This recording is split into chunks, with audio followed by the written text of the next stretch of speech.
শুভেচ্ছা সকলকে। এই মুহূর্তে যারা ভয়েস মেরিনার সাথে সংযুক্ত আছেন, আপনাদের সকলের প্রতি সৃষ্টিকর্তার শান্তি বর্ষিত হোক, এই প্রত্যাশা নিয়ে আমরা শুরু করছি ভয়েস মেরিনার নতুন সংযোজন, চলমান সামাজিক সমস্যাগুলি নিয়ে মুক্ত আলোচনা। সুপ্রিয় দর্শক শ্রোতা, আপনারা নিশ্চয়ই জানেন আমাদের দেশে কিংবা সমাজে কিছু কিছু ছোট সমস্যা আমাদের অসচেতনতা বলি কিংবা উদাসীনতার জন্য একসময় এটা বড় আকার ধারণ করে, অনেকটা দাবানলের মতো। আরো একটু উল্লেখযোগ্য বিষয় হচ্ছে, ইদানিং আমরা লক্ষ্য করেছি এইসব সমস্যাগুলি সমাধানের জন্য যাদের কাছে আমরা যাব, বিশেষ করে যারা জনপ্রতিনিধি আছেন, যাদেরকে আমরা আমাদের সুন্দর সমাজ বিনির্মাণের অগ্রজ বলে থাকি, তাদের কাছে কিন্তু সঠিক সমাধান পাওয়া যায় না। আপনারা নিশ্চয় জানেন আমাদের দেশে বর্তমানে যেসব আমরা সুন্দর সমাজ বিনির্মাণের জন্য, একটা নতুন প্রজন্ম বিনির্মাণের জন্য যে প্রত্যাশা নিয়ে দেশটা স্বাধীন হয়েছিল, আমাদের উদাসীনতার জন্য, সরকারি বেসরকারি যে উদ্যোগে হোক না কেন, তাদের উদাসীনতার জন্য, সুদূর প্রসারের চিন্তা চেতনার অভাবের জন্য পরবর্তীতে এটা সামাজিক একটা ব্যাধিতে রূপান্তরিত হয়েছে। বলা যেতে পারে মাদক। কক্সবাজার থেকে আপনারা নিশ্চয়ই জানেন, একসময় আজ থেকে হতো 4 বছর আগে এই ইয়াবা নামক একটি মারাত্মক একটি ট্যাবলেট আসতে, কেউ আমরা এটা কিন্তু আমলে নেইনি, কিন্তু 5 বছর পর এটা একটা মহামারী রূপে সারা বাংলাদেশে ছড়িয়ে পড়েছে। এটার একটা বহুমাত্রিক প্রভাব সমাজে বিস্তার করছে। অনুরূপ ইভটিজিং বলেন, বাল্য বিবাহ বলেন, বিভিন্ন ধরনের এসব ক্ষুদ্র সমস্যাগুলো এক সময় আমাদের বিস্ফোরার মতো সমাজে বসে আছে। সুতরাং ভয়েস মেরিনা চেষ্টা করছে আমাদের ক্ষুদ্র প্রয়াসে, আমরা যারা, একটা কথা আছে, প্রচলিত কথা, ordinary people can do extraordinary job. আমরা যারা সাধারণ লোকজন আছি, হয়তো আমাদের সাথে আজকে যারা আছেন, তাদের বিজ্ঞ মতামত হয়তো এমন একটি কথা বেরিয়ে আসবে, এমন একটি ওনাদের মতামত বেরিয়ে আসবে, হয়তো এই সমাজটাকে আবার আমরা সুন্দর সমাজ বিনির্মাণে অনুঘটক হিসেবে আমরা গ্রহণ করতে পারব। আজকে আমাদের আলোচ্য বিষয় হবে বাল্য বিবাহ। আপনারা নিশ্চয়ই জানেন কক্সবাজারে বাল্য বিবাহ একটা মহামারী রূপে দেখা দিয়েছে। এখানকার বাল্য বিবাহের অবস্থা যদি আমরা একটু দেখি, হয়তো বলবেন সরকার কিংবা বেসরকারি উদ্যোগে যেসব কাজ হচ্ছে, আসলে সঠিক অর্থে কি কাজটা হয়েছে কিনা। দীর্ঘদিন যাবৎ সরকার আলাপ করছে, বিভিন্ন অর্থ, বিভিন্ন ধরনের প্রকল্প হাতে নিয়েছে বাল্য বিবাহকে প্রতিরোধ করার জন্য। শুধু সরকারই নয়, বহু আন্তর্জাতিক সংস্থা এগিয়ে আসছে। কিন্তু আমরা যদি একটু দিই কক্সবাজারের চিত্র, কক্সবাজারে সর্বোচ্চ বাল্য বিবাহের হার হচ্ছে 27.5, এটা টেকনাফে। তারপরে যদি আমরা ধরি 24.5%, তারপরে যদি কক্সবাজার 22, এভাবে করতে লাস্ট হচ্ছে আমাদের 17.5, যাটা মহেশখালী। 8টা উপজেলার যদি অবস্থা আমরা দেখি, এটা অত্যন্ত ভয়ানক। সুতরাং এই বাল্য বিবাহ আমরা কিভাবে প্রতিরোধ করতে পারি? আপনারা জানেন যে বাল্য বিবাহের জন্য একটা আইন রয়েছে প্রচলিত, বিভিন্ন ধরনের বিধি বিধান রয়েছে, তারপরেও প্রয়োজন সামাজিক সচেতনতা। এখন সমাজের যারা বিত্তশালী তাদের কথা শুনবে, নাকি রাজনৈতিক ব্যক্তিদের কথা শুনবে, নাকি জনপ্রতিনিধিদের কথা শুনবে সাধারণ জনগণ? কারা তাদের উদ্বুদ্ধ করবে? কারণ আইন দিয়ে সবকিছু হয় না। আইনের পাশাপাশি সামাজিক সচেতনতা দরকার, এবং একটা গ্রহণযোগ্য ব্যক্তির যদি ওনার সে অভিব্যক্তি প্রকাশ করে, এই যে বাল্য বিবাহের ফলে যে সমাজের যে নেতিবাচক প্রভাব পড়বে, এটা যদি ওনার সুন্দরভাবে সমাজের সর্বস্তরের জনগণ উদ্বুদ্ধ করতে, হয়তো তখন আমরা হতে পারবো এই সমাজ নির্মাণে এগিয়ে আসতে। আজকে আমরা যে বিষয়বস্তু নিয়ে আলাপ করে বাল্য বিবাহ, আজকে আমাদের সাথে বিজ্ঞ মতামত দেওয়ার জন্য আছেন, যদি প্রথমেই বলি, আমাদের সাথে আছেন অত্যন্ত প্রজ্ঞানন্দ ভিক্ষু, উনি সীমা বিহারে আছেন, অত্যন্ত চৌকস একজন ব্যক্তিত্ব, আমাদের শ্রদ্ধাভাজন।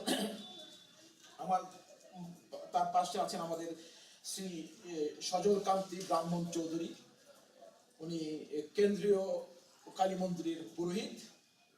এবং সর্বশেষে আছে উনি রামপুর কালী মন্দিরের পুরোহিত। সর্বশেষ আছে আমাদের অত্যন্ত শ্রদ্ধাভাজন মোহাম্মদ কামাল উদ্দিন, খতিব বড় বাজার মসজিদের, পাশাপাশি উনি জেলার ইমাম সমিতির একজন সভাপতি। সুতরাং আজকের আমাদের যে বিষয়বস্তু বাল্য বিবাহ আমরা কিভাবে প্রতিরোধ করতে পারি, যেমন আমাদের করণীয় কি, এবং নিজ নিজ অবস্থানে মধ্যে আমরা কি কি করতে পারি, এবং এই প্রতিরোধ কল্পে ওনাদের ভূমিকাটা কি হতে পারে, এ নিয়ে আমরা বিস্তারিত আলাপ করব। তো আমি প্রথমে আমাদের সেই শ্রদ্ধাভাজন ব্যক্তিত্ব আমাদের প্রজ্ঞানন্দ ভিক্ষু মহোদয়ের কাছে যাবো। দাদা, আপনাকে স্বাগত জানাচ্ছি ভয়েস বাংলা স্টুডিওতে। আপনি নিশ্চয়ই জানেন এবং বিভিন্ন আপনি সেমিনার সিম্পোজিয়ামে অংশগ্রহণ করেছেন যে বাংলাদেশে কয়েকটি সামাজিক সমস্যার মধ্যে অন্যতম হচ্ছে বাল্য বিবাহ। এই বাল্য বিবাহ সরকারও চেষ্টা করছে, বেসরকারি সংস্থাও চেষ্টা করছে, কিন্তু আশার আলো কিন্তু আমরা দেখতে পাচ্ছি না। আপনি নিশ্চয়ই, আমি গতকাল একটা সেমিনারে গিয়েছিলেন, আপনি দেখেছেন যে কক্সবাজারের চিত্রটা আসলে খুবই হতাশাজনক। যে কক্সবাজার যে প্রত্যেক 8টি উপজেলায় যে আমাদের যে চিত্রটা আমরা দেখি, আসলে এটা আমাদের জন্য খুবই অ্যালার্মিং। তো আপনি কি বলবেন যে এই বাল্য বিবাহ প্রতিরোধ আমরা কেন করতে পারছি, এর সাথে সম্পৃক্ত থেকে কারা কারা সংযুক্ত, এবং এটা প্রতিরোধ করতে কি কি ভূমিকা আমরা পালন করতে পারি নিজ নিজ অবস্থান থেকে? আপনাকে ধন্যবাদ। তার পাশাপাশি যারা আমাদের আজকের এই মুক্ত আলোচনা শুনছেন, প্রিয় দর্শক শ্রোতা যারা আছেন, তাদের সবাইকে ভয়েস মেইলের মাধ্যমে আমরা ধন্যবাদ জানাচ্ছি। আর আমার সাথে যারা আছেন, আমার সম্মানীয়, আমি ওনাদেরকেও আমার সম্মান জানাচ্ছি, শ্রদ্ধা জানাচ্ছি, ধন্যবাদ জানাচ্ছি। আসলে বাল্য বিবাহ এটা সামাজিক একটা, আমি অভিশাপ মনে করি, একটা ব্যাধি। এটা সামাজিক ব্যাধি, একই সাথে একটা সামাজিক অভিশাপ। এটা সামাজিক এই অভিশাপ থেকে মুক্ত হওয়ার দায়ভার কিন্তু আমাদের সমাজকেই নিতে হবে, এবং সমাজে আমরা যারা আছি তাদেরকেই নিতে হবে প্রথমত, আমি যেটা মনে করি। আমরা সরকার বলে যেটা আমরা বুঝি, জনগণের সমষ্টিত সরকার, সরকার কোনো উদ্যোগ নেবে সেটাকে কিন্তু ফলে পর্যবেসিত করে, সেটা কিন্তু আমাদের সবারই অংশগ্রহণ থাকতে হবে এবং দায়িত্ব সেটা নিতে হবে। তো সেই জন্যে এটা একটা সামাজিক ব্যাধি হিসেবে আমাদের সে আন্দোলনটা, কাজটা কিন্তু সমাজ থেকেই আমাদের শুরু করতে হবে। যেমন সমাজে যারা সমাজের মোড়ল থাকে, গ্রাম প্রতিনিধি থাকে, ওয়ার্ড প্রতিনিধি থাকে, ইউনিয়ন প্রতিনিধি থাকে, প্রশাসনিক কর্মকর্তা, এবং যারা এই বিষয়ে যারা সংশ্লিষ্ট কর্মকর্তা, সরকারি এবং এনজিও যারা আছে, তাদের সবাইকে কিন্তু দায়িত্বশীল ভূমিকা পালন করতে হবে। আমরা ধর্মীয় ব্যক্তি হিসেবে আমরা যেটা বলতে পারি, ধর্মীয় দৃষ্টিকোণ থেকে আমরা যেটা বলতে পারি, এই সমস্ত বিষয় যেগুলি সামাজিক ব্যাধি, আপনি খেয়াল করলে আপনি দেখবেন এখানে কিন্তু আমাদের যারা ধর্মীয় প্রতিনিধি, ধর্মগুরু, তাদের কিন্তু করার অনেক কিছু থাকে, এবং তারা কিন্তু সাকসেসফুল হওয়ার সম্ভাবনা বেশি থাকে। এই সমস্ত সামাজিক ব্যাধিগুলো দূরীকরণে আপনি দেখবেন যেখানে প্রশাসন ব্যর্থ হয়, সেখানে কিন্তু আমাদের ধর্মীয় গুরুরা কিন্তু সফল হতে পারে। কিভাবে দেখেন, মনে করেন বাল্য বিবাহ, বিবাহ বলতে প্রতিটি ধর্মের রীতি অনুসারে কিন্তু বিবাহ কার্যকতা কিন্তু সম্পন্ন হয়। সেটা আপনার বাল্য বিবাহ আর বয়প্রাপ্ত বিবাহ হোক, কিন্তু ধর্মের একটা কিন্তু ওখানে কিন্তু ছোঁয়া এবং একটা যোগসূত্র কিন্তু আপনি পাবেন। ইসলাম ধর্ম মতে, হিন্দু ধর্ম মতে, এবং আমাদের বৌদ্ধ ভিক্ষু যারা আশীর্বাদ করে, এখানে একটা যোগসূত্র আপনি দেখবেন। আমরা যেটা দেখি, তো ওরা এটা কোর্ট ম্যারেজ নাও হতে পারে অনেক সময়, বা আইনগত প্রক্রিয়া নাই মানতে পারে, কিন্তু একটা জিনিস কিন্তু মানবে ওরা, সেটা হচ্ছে যে ধর্মীয় বিধানটা তারা মানবেন। তো সেক্ষেত্রে গিয়ে আমরা যারা ধর্মীয় প্রতিনিধি বা ধর্মীয় গুরু আমরা থাকি, তো সেখান থেকে যদি আমরা কথাটা কিন্তু আমরা যদি ওখান থেকে তুলি, বা আমরা যদি ওনাদেরকে এটার জন্য উদ্বুদ্ধ না করি, তাদের সুযোগ না দিই, তাদের বুঝাতে পারি, তাহলে দেখা যাবে যে তারা কিন্তু আস্তে আস্তে আস্তে আমাদের সহযোগিতা না পেলে, যেহেতু ধর্মীয় যেটা কার্যক্রম আছে, ফাংশন আছে, এটাকে কিন্তু বাদ দিয়ে কিন্তু অনেকে কিন্তু সে জীবনে যেতে চাচ্ছে না। মানুষের যাই হোক, সে কিন্তু ধর্মবিরোধ তার মধ্যে কাজ করছে। তো ধর্ম থেকে যখন আমাদের থেকে এই লাইটে সে পাবে না, সে সমর্থনটা পাচ্ছে না, তখন কিন্তু তারা কিন্তু পিছপা হবে। একদিনে কিন্তু এট এ টাইম সবকিছু সমাধান হবে না, কিন্তু কমে আসবে ধীরে ধীরে। আমি মনে করি আমরা যদি বিশেষ করে ধর্মীয় স্থান থেকে তাদেরকে সেটা বোঝানোর চেষ্টা করি, সেই যে না, বাল্য বিবাহ বলতে যেটা বুঝি আমরা বিশেষ করে অপরিণত বয়সে যেটা বিবাহ হয় সেটা ছেলেদের হচ্ছে জন্য 21 বছর 21 বছর, এবং মেয়েদের মেয়েদের জন্য জন্য 18 18 বছর। বছর। এটা আমাদের নিয়ম হ্যাঁ, প্রচলিত নিয়ম। এই বিয়েটা যদি করা হয় আমার ধর্ম মতেও সেটা বলে না, এবং সেটা রাষ্ট্রীয় আইনেও বলে না। সবচেয়ে বড় কথা হলো যারা সংসার পাততে যাচ্ছে তারা নিজেরাই ক্ষতিগ্রস্ত হবে আগে। দাদা এখানে আপনাকে একটু জিজ্ঞাসা আছে যে এখানে কিছু এভিডেন্সের প্রয়োজন আছে। অনেক সময় দেখা যায়, মনে করেন আপনি একটা লোক গেল, প্রথমে প্রত্যেক কাজীরা তো আমাদের সেই রেজিস্টার নির্লিকা যারা রেজিস্টার সম্পাদন করে, এখানে একটু বয়সটা যদি যাচাই করার জন্য আমাদের একটা জন্ম নিবন্ধনের প্রয়োজন হয়, সেক্ষেত্রে কি ওরা কি সঠিক জন্ম নিবন্ধন পাচ্ছে কিনা এটা একটা ব্যাপার। অনেক সময় দেখা যায় যে এই যে আজকের যে তথ্য প্রযুক্তির যুগে অনেক সময় জন্ম নিবন্ধন সার্টিফিকেটটাকে স্ক্যান করে অনেক সময় এটাকে আবার মিউটিলেট করে নিয়ে দিয়ে দেয়। তো সেই ক্ষেত্রে একজন ধর্মযাজকের যারা বিয়ে পড়াবেন, যারা কাজীরা যারা আছেন, বা আপনারা যারা পুরোহিত বা বুদ্ধ ধর্ম, এদের প্রথম করণীয়টা কি হতে পারে? এখানে আসলে জন্ম নিবন্ধন যেটা আছে সেটাও দেখানো যেতে ওইটা পারে, দেখা যায় অথবা স্কুলের সার্টিফিকেট এসএসসি সার্টিফিকেট হতে পারে, বা ইউনিয়ন পরিষদের চেয়ারম্যানের সার্টিফিকেট হতে পারে। তো আমার কথা হচ্ছে সর্বশেষ যদি এই ডকুমেন্টগুলো নিয়ে যদি আমাদের ধর্মগুরুদের কাছে আসা হয়, তাহলে যদি ভুলটা যদি ওনারা যদি আমাদের চেয়ারম্যান সাহেব সার্টিফিকেট দেওয়ার সময় যদি ভুল না করেন, বিশেষ করে যদি ওনার তো অনেক সুযোগ আছে এটা যাচাই বাছাই করার জন্য। আর এটা কিন্তু চারটিখানি কথা না যে একটা এসএসসি সার্টিফিকেট সে ভুয়া এটা নিয়ে আসাটা। ওখানে যদি কোনো দায়িত্বশীল ভাবে আচরণ করা হয়, দায়িত্বহীনতা না থাকে, সেখানেও কিন্তু সেই ধরনের সার্টিফিকেট পাওয়ার কথা না। যে জন্ম নিবন্ধনে কিন্তু এদিক সেদিক হতে পারে, সেটা বয়স বাড়তে পারে কমতে পারে। এটা কিন্তু মনে করেন এসএসসি তো পড়েন, অনেক সময় যারা আমরা হতদরিদ্র আলট্রা পোর যারা বলি, অনেক সময় তাদের কিন্তু সে শিক্ষা যোগ্যতা অর্জন করা সম্ভব না হতে পারে। সেক্ষেত্রে একটা হতদরিদ্র পরিবারের যদি সন্তানকে যদি এই ধরনের বাল্য বিবাহ শিকার হয়, তাহলে সেক্ষেত্রে একজন চেয়ারম্যানের বা একজন পুরোহিতের কি করে, ওনার তো হয়তো জন্ম নিবন্ধন সার্টিফিকেট আছে, এটাকে আপনি কিভাবে যাচাই করবেন? এখন তো আপনার আইডি কার্ডও দেওয়া হচ্ছে, তারপর চেয়ারম্যান সনদপত্র দেওয়া হচ্ছে। তবে সবচেয়ে বড় কথা হচ্ছে সামাজিকভাবে আপনার দেখেন বাল্য বিবাহটা একদিকে যেমন সামাজিক ব্যাধি, আবার বিবাহটা কিন্তু একটা সামাজিক অনুষ্ঠান, একটা কিন্তু আরেকটার সাথে এপিটোপিট জড়িত। তাইলে আমরা দেখবো যে সমাজে যারা আমরা আছি, আমরাও তো যারা ধর্মগুরু তারাও তো একটা ধর্মীয় প্রতিষ্ঠান যেটা সমাজ কেন্দ্রিক, আমরা সেখানেই থাকি গ্রাম ভিত্তিক, তাই না?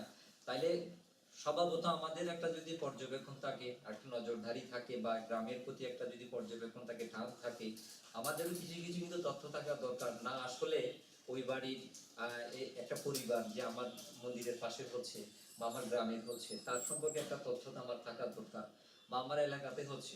আর তাছাড়া আপনার বাল্য বিবাহ একটা বয়সের যেটা চাপ, এই বয়সের চাপটা কিন্তু আপনি একটা অনুমান করার মতো একটা বিষয় আছে। ফিজিক্যাল স্ট্রাকচার দেখে বলে আরো অনেক কিছু এভিডেন্স আছে যেটা আমরা কিন্তু একটু দায়িত্বশীল হলে, অ্যালার্ট হলে কিন্তু আপনার কাছে আমি আবার আসবো।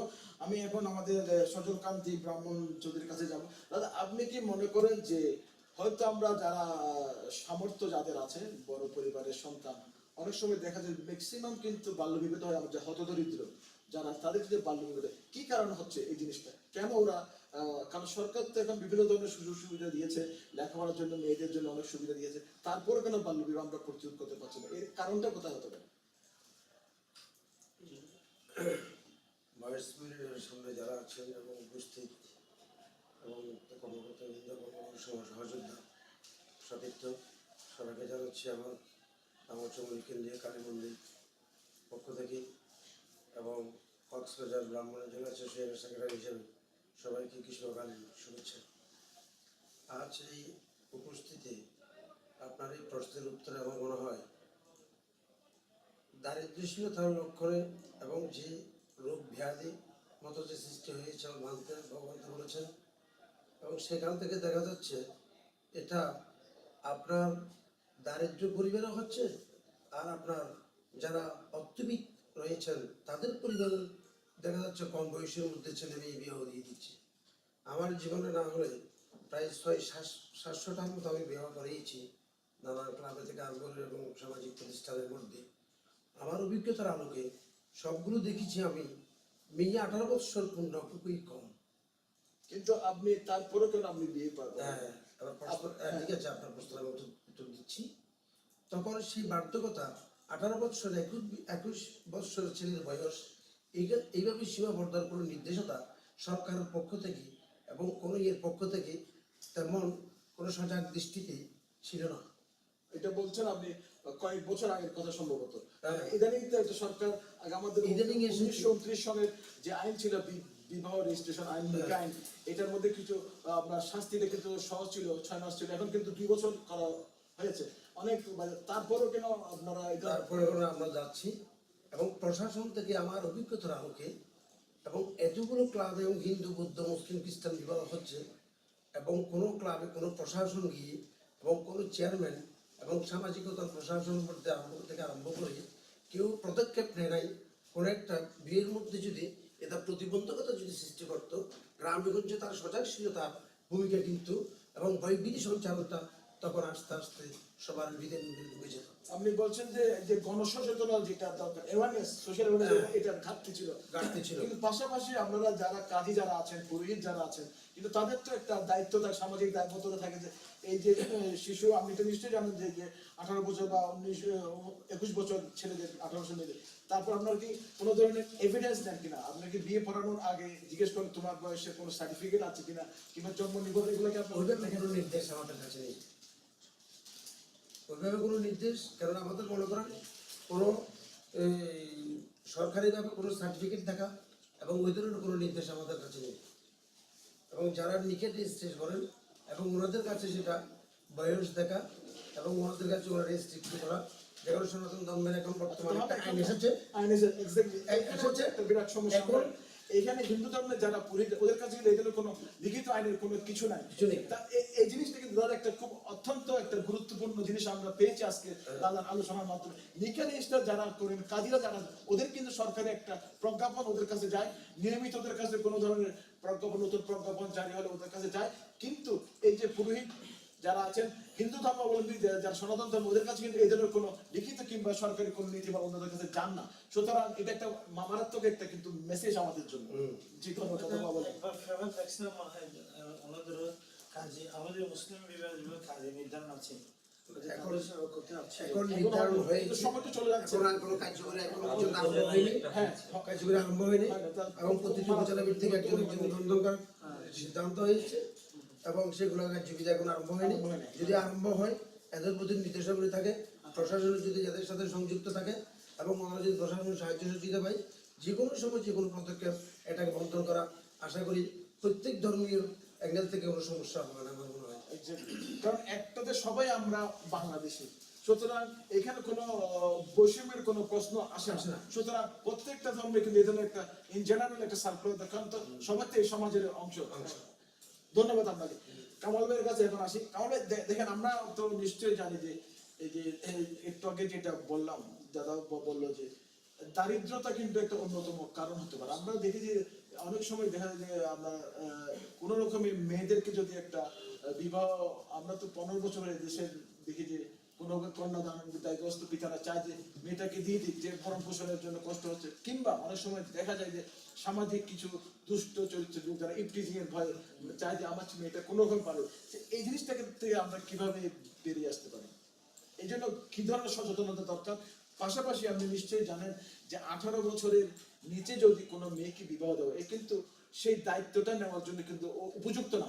ফিজিক্যালি বলেন, আপনার মানসিকভাবে বলেন, কিন্তু অনেক সময় দেখা যায় যে আমরা এই যে অল্প বয়সে মেয়েদেরকে বিয়ে দেওয়ার ফলে আমরা বিকলাঙ্গ বা প্রতিবন্ধী শিশু জন্ম দিচ্ছি। সুতরাং কিশোরী মাতা যারা হচ্ছে, এরা কিন্তু বিকলাঙ্গ একটা প্রজন্ম সৃষ্টি করে।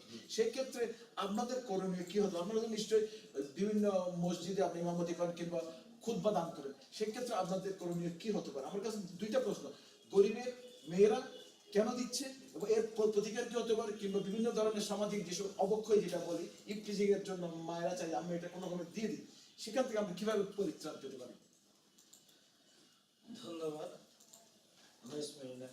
এবং আমাদের শ্রোতা মন্ডলীর সকলকে, আজকের যারা উপস্থিত হয়েছে।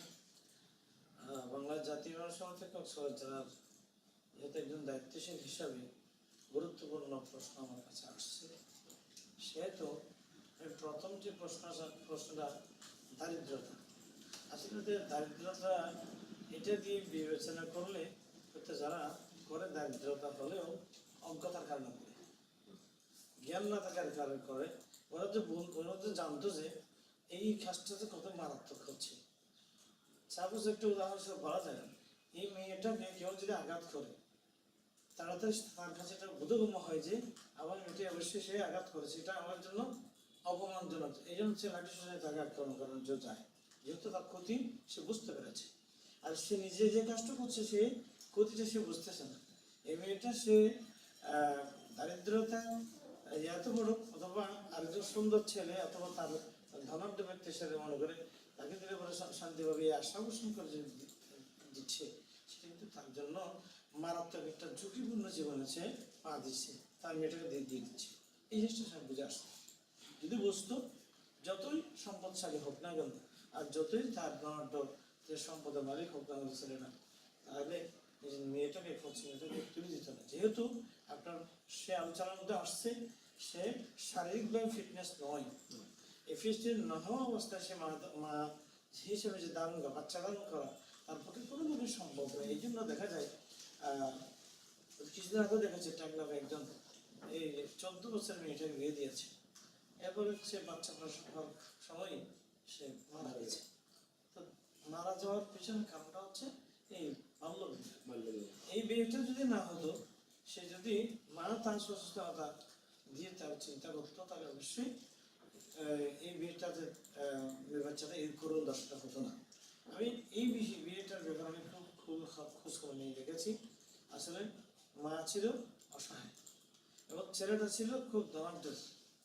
এই জন্য বলছি, ও ধনাঢ্য সন্তান দেখে তাকে দিয়ে দিল, অথচ তার দিয়ে দিল। অনেক সময় ইদানিং দেখা যায় যে আমরা অল্প বয়সে মেয়েদেরকে আবার যৌতুকটা উল্টা দিচ্ছে।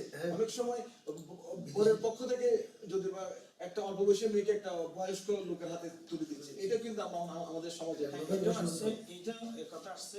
কিছুদিন আগে আমার এই ইউনিয়নের মধ্যে একটা ঘটনা ঘটেছে এইভাবে, বাহির থেকে একজন লোক আসছে বয়স্ক, তাকে এই ছোট্ট কচি মেয়েটাকে তুলে দেওয়া হয় যে 6 লক্ষ টাকা জন্ম হচ্ছে।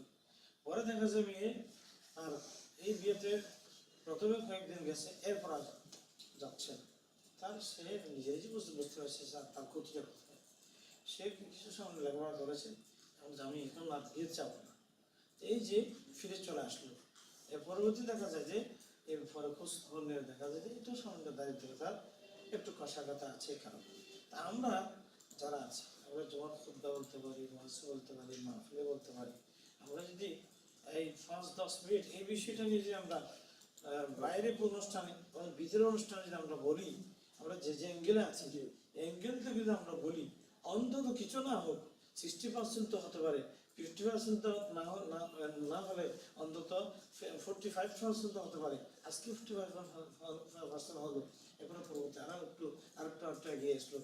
এবার দেখা যাবে যে আস্তে আস্তে আন্দোলনটা বেগবান হতে পারে। আমরা একটা আমাদের বলতে মধ্যে আদর্শ ওদের জন্য আমরা এখানে বলি, কিন্তু ওই জায়গাতে গিয়ে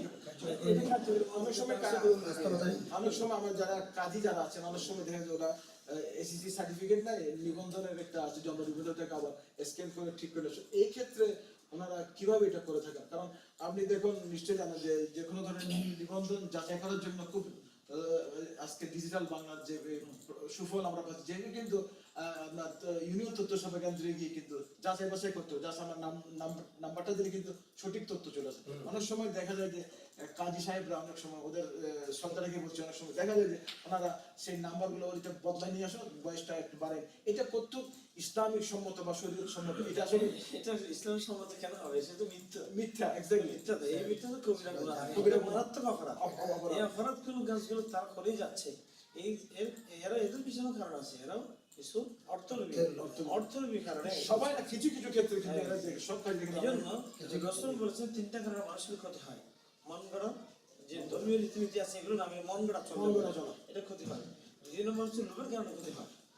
3য় নম্বর হচ্ছে যারা সমাজে যারা মোড়ল আছে, এরা তাদের দাম্ভিকতার কারণে, যে গরিবদেরকে বলছে তোমার মেয়েটাকে দাও, তোমার এই সমস্যা হতে পারে, তাহলে এইভাবে যে কিছু এই ধরনের চলে, এইভাবে করা হচ্ছে। এই যে আজকে আপনার বয়স মেয়েটা সিঁড়িতে আসার সময় একটা হ্যালো আসে, বলা যে একটা মেয়ে এভাবে বিয়ে হয়েছে, এটা আমরা এবার নিয়ে বসতে চাই। আমি বললাম যে আমি একটু আলোচনায় যাচ্ছি, তোমরা ইশারার সময় আসো, নিশ্চয়ই বোঝা যাচ্ছে সেটা ভালো। যে এই ধরনের কাজ আসে আমাদের কাছে। আমরা চাই, আমরা যেহেতু আগে টেনে নিয়ে আছি, আমরা নিজেরা সচেতন হয়েছি, এই জন্য আমরা দিচ্ছি না। অথচ আমারও মেয়ে আছে, আমি এটাকে অনেক জায়গায় চাচ্ছি, আমার বাচ্চা চাচ্ছি, কিন্তু আমরা সেটা দিচ্ছি না, যেহেতু আমরা সেই কুফলটা আমরা বুঝি মিলাই আমরা যাচ্ছি না। কিন্তু আমার মেয়েটা যদি মিসইউজ হয়, সে যদি বয়স হয়, তাহলে অবশ্যই তাদের কিছু লেখাপড়া হবে। সে নিজের তার শাশুড়ির সাথে পারিবারিক যাদের আছে তাদের সাথে কীভাবে উঠা বসা করে, এটা হচ্ছে শিখলো। ধর্মীয় নীতি অনুযায়ী সে সামাজিকতা শিখলো এবং তার নিজের ফিটনেসটা এদিকে গড়ে উঠলো। এই জন্য শিক্ষাটা আমাদের জন্য আমাদের সাথে সময় খুবই কম। একটা আমরা শেষ প্রশ্ন আমার কাছে সবাইকে বলবো যে এই যে আমাদের প্রচলিত যে একটা রেওয়াজ হয়ে গেছে বাল্য বিবাহ, যে এখান থেকে আমাদের পরিত্রাণের উপায়টা কি? আপনার এই বৌদ্ধ ধর্মের দৃষ্টিকোণ থেকে আপনি কি কি কাজ করতে পারেন এদের এইসব সচেতনার জন্য? আসলে আমি একটু করে বলিনি, একেবারে সংক্ষেপে। আমরা যদিও বা বাল্য বিবাহের জন্য শুধু আমরা এক পক্ষে অনেক সময় কিন্তু আমরা দেখি বা আমরা দায়ী করি, কিন্তু আপনি বিবেচনা করলে দেখবেন এখানে কিন্তু আমরা ওতপ্রোতভাবে আমরা কয়েকটা পক্ষ কিন্তু আমরা জড়িত একটা বাল্য বিবাহের ক্ষেত্রে। প্রথমত আমাদের যারা বাল্য বিবাহ দিচ্ছেন, আমাদের গার্ডিয়ান যারা আছে পিতামাতা, তাদেরকেও সচেতন হতে হবে এক। আর তার পাশাপাশি যারা নিজে জেনে শুনে একটা একটা বধূ আনতে যাচ্ছে বাসায়, তারা জানে যে সে মেয়েটা এখনো অপরিণত বয়স, সে বাল্য বিবাহ হচ্ছে এটা, তো তাদেরকেও সচেতন হতে হবে যে না, আমরা সে অপরিণত বয়স্ক, আমরা মেয়ে আনবো না, তাদের আমরা বাল্য বিবাহ দেব না। মানে মেয়ে পক্ষ আর ছেলের পক্ষ, উভয় পক্ষকে আমাদের কিন্তু সচেতন হতে হবে। মাঝখানে যেটা হয় আপনি দেখবেন অনেক সময় কিন্তু পিতা মাতারা সবকিছু জেনে শুনে কিন্তু একটা ভুল করতে বাধ্য হয়ে যায়, যে মেয়েকে সম্মানের একটা যখন কথা আসে, সেক্ষেত্রে আমি বলবো যে যে মেয়েটা যার জন্য এত কথা, তারও কিন্তু দায়বদ্ধতা আছে। তার 18 বছর বয়স হয়নি ঠিক আছে, কিন্তু তার মন তো চঞ্চল, সে ভুল করতেই পারে, মন তার বয়সের ফ্রেমে তো বাধা না। আপনি দেখবেন যে 15-14 বছর হতে হতে একটা মেয়ে ফিজিক্যালি অনেক বড় হয়ে গেল, একটা বড় মহিলার মতো সে হয়ে গেল, সেটাকে বড় করে দেখা হচ্ছে, তার বয়সটাকে বড় করে হচ্ছে। আবার ওই মেয়েটা যদি ঠিক ওই বয়সের মধ্যে কোনো যদি সে ভুল পথে চলে গেল, পরিবার মনে করছে যে এটা তার জন্য তার পরিবারের মানহানি হচ্ছে, সম্মানহানি হচ্ছে, সেই মুহূর্তে কিন্তু মেয়েটার ভুলের কারণে কিন্তু মা বাবা চাচ্ছে যে তাকে যত তাড়াতাড়ি সম্ভব কারো হাতে দিতে হবে, যাতে সেও বাঁচে, পরিবারও বাঁচে। আমি এটাও বলবো যে আমাদের যারা বোনেরা যারা আছে, মেয়েরা যারা আছে, তাদেরও সচেতন হতে হবে যে যতদিন না তাদের সে পরিণত বয়স হচ্ছে, তার আগে যাতে তারা কোনো ভুল পথে না যায়, মা বাবার কোনো টেনশনের বিষয় না হয়, তারা যেন মাথা ব্যথার কারণ না হয়, তাদের নৈতিকতা যাতে নষ্ট হয়ে না যায়। তাদের উচিত হবে যে পড়ালেখা করে, আপনি দেখবেন যে একটা মেয়ে যদি ন্যূনতম যদি ইন্টারমিডিয়েট পড়তে যায়, তার একটা জীবনের একটা নিশ্চয়তাও প্রায় হয়ে গেল, তার বিয়ের বয়সটাও হয়ে গেল। এই সময়টা কিন্তু তাকে সবচেয়ে বড় কথা হচ্ছে আমরা একটা বিকলাঙ্গ প্রজন্ম সৃষ্টি থেকে এখানে কিন্তু আমাদের সেই মেয়েটার, আমাদের সেই বোনের ভূমিকাটাও কিন্তু চাই। সজল, আপনার কাছে আসি। আপনি কি মনে করেন? আপনি বলছেন যে একটু আগে যে আইনটা আপনার কাছে যায়নি কিংবা সরকারের কোনো নীতিমালা নেই, কিন্তু তারপরেও তো একটা কথা থাকে যে একটা আপনি নিশ্চয়ই জানেন না, আপনি যে একটা আইনের কিছু কিন্তু সবাই সমান না গেলেও আপনার কাছে প্রজ্ঞাপন, কিন্তু 16 বছর 18 বছরের নিচে কোনো মেয়েকে দেবেন, সেক্ষেত্রে আপনার করণীয় কি? আপনার বিবাহের আগে কি আপনি যাচাই বাছাই করার কোনো স্কোপ আছে কিনা? আপনি না, আমাদের স্কোপটা হচ্ছে কিভাবে উভয় পক্ষ তারা সম্মিলিত হয়ে সব সিদ্ধান্ত চূড়ান্ত করে নেয়। আমাদের মেয়র ঘটনাটা হচ্ছে আচ্ছা, এখানে আপনার কোনো ভূমিকা? ওখানে আমার ওখানে যে শাস্ত্রীয় মতো যেগুলো করার সেগুলো করার জন্য আমাকে কল করা হচ্ছে। অনেক বিবাহ আমি ইফতার দিয়ে দিয়েছি আমার দ্বারা বিবেকের কাছে, এবং দুর্বল হার মানতে হয়, এটা আমার দ্বারা করা সম্ভব না। ছেলেটা কিন্তু বয়স্ক হয়েছে ঠিক আছে, মেয়েটার বয়স হচ্ছে আপনার 12 থেকে 13 বছর, কিন্তু আমার দেখা যাচ্ছে এবং এই বিবাহের ছেলেটার সাথে মেয়েটার সাথে অনেক দূরত্ব রয়েছে। তো বিবেকের হচ্ছে তখন প্রশ্ন বাঁধে এই বিবাহ করার এবং টাকার কিছু লোভিত হয়ে আমার দ্বারা কাজ সম্ভব না। এবং ওনাদেরকে অনেকেই আমি অনেক ফেরত দিয়েছি, এবং আমার কালীবাড়িতে অনেক ছেলে মেয়ে হঠাৎ করতে বিবাহ মান্য বিবাহের জন্য এখানে আসে। তখন এটা যদি হয় তখন আমরা একটা কাগজ কন্ডিশন করি উভয়ের সাক্ষীদার নিয়ে, এবং ছেলেটা যখন বিবাহ করার কিছুদিন পরে বিয়েকে তারা দিতে না পারে, উভয় পক্ষের উভয়ের নিশান নিয়ে, উভয় পক্ষের সাক্ষী নিয়ে একটা মার্কেট বাইন্ডিং সেটার কাগজ থাকে। আপনি ওটার মধ্যে তখন আমার বয়সটা লিখি, যদি বয়সটা যদি ওখানে দেখা যায় আমার আওতার মধ্যে না, তখন ওই বিবাহ আমি ওখান থেকে দিয়ে দিই। আপনি আজ থেকে আপনি জানেন আপনি কি এই জিনিসটা হয়তো বলে তোমরা আশীর্বাদ করার আগে তোমাদের সার্টিফিকেট গুলো নিয়ে আসবে, এই জিনিসটা হয়তো আপনি চাইলে পারেন, হয়তো আপনি একটা প্রজন্মকে আপনি সেভ করলেন, এইটুকু তো আপনি কাজটা তো করতে পারেন। তাহলে সেটা হচ্ছে শুধু আমি একজন করলে কি হবে, অন্যান্য আদালত ব্রাহ্মণ রয়েছে, প্রশাসন থেকে ওইভাবে একটা নীতিমালা আসতে হবে এবং নিবন্ধন থেকে ওইভাবে একটা নীতিমালা আসতে হবে। ওইভাবে আসলে ওখান থেকে নীতিমালা যখন নিবন্ধনে একটা ব্যাপার এসেছে, এখন একটা বাধাগ্রস্ত একটা চেক একটা রয়েছে, তখন চেক হয়ে সম্পূর্ণ চলা। কামাল আপনার কাছে শেষ প্রশ্ন, এখন আপনার করণীয়টা কি, আমরা নিজ দিকে আমরা কি করতে পারি? তো আপনার বিরাট একটা সম্প্রদায় আছে যারা ইমাম সমিতি যারা আছে, আপনারা চাইলে তো এটা উদ্বুদ্ধ অ্যাওয়ারনেসটা ডেভেলপ করলে আপনারা তো মাঠে যুদ্ধ করতে পারবেন, এই যে অ্যাওয়ারনেসটা যে কিভাবে আমরা করতে পারবেন এটা। না, সুন্দর বিষয় এই প্রশ্নটা। আমরা চাইলে আমাদের মাসিক যে বৈঠক হয়, বৈঠক একটা সিদ্ধান্ত নিতে পারি। এবার সাপ্তাহিক আমাদের যে জমা খুতবা আছে, এটাতে আমরা মাসে অন্তত 4টি বা 5টি যে সুযোগ পাই, এখানে আমরা একটা করলাম। হ্যাঁ, তারপরে এখান থেকে অনেক কিছু জানি, যেহেতু অনেকেই সে মসজিদ যায়, আর যারা মসজিদ যায় না তাদের জন্য একটা জানার সুযোগ আছে। এই ধরনের যে আজকাল আলোচনা হচ্ছে, অনেকে এটা দেখবেন, আবার রেডিও আলোচনা হবে সেখানে দেখেন।